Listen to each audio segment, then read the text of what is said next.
আমার নাম উল্লেখ করে ভিডিও বানায় সারে ভাইরাল হওয়ার জন্য। দেখবেন একদিনে 2 দিনে আর বক্তব্য 1.5 মিলিয়ন 2 মিলিয়ন। ওই যে তাহিরি বাবার কথা যে কইছে আল্লাহ ভাইরাল হইছে।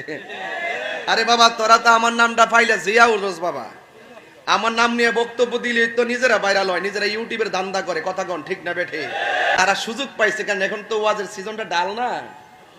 এখন ওই মসজিদের মেয়েরাবে জুম্মা সার ওই রাত্রে 2টা-3টার পরে অনেকগুলা বুম বাইনা ক্যামেরা একটাই লাগা ওই অনেকগুলা কিনে আনছে এরকম 20-25টা আর না এইভাবে মসজিদের ভিতরে লাগায় সবাই জন ঘুমায় জায়গা এনে বয়া বয়া নিজে প্রশ্নটি লয়া লয়া ওই আমার নাম উল্লেখ করে ভিডিও বানায় সারে ভাইরাল হওয়ার জন্য। দেখবেন একদিনে 2 দিনে আর বক্তব্য 1.5 মিলিয়ন 2 মিলিয়ন। ওই যে তাহিরি বাবার কথা যে কইছে আল্লাহ ভাইরাল হইছে। আরে বাবা তোরা তো আমার নামটা পাইলে জিয়াউল রোজ বাবা, আমার নাম নিয়ে বক্তব্য দিলে তো নিজেরা ভাইরাল হয়, নিজেরা ইউটিউবের ধান্দা করে, কথা কন ঠিক না বেঠে? তো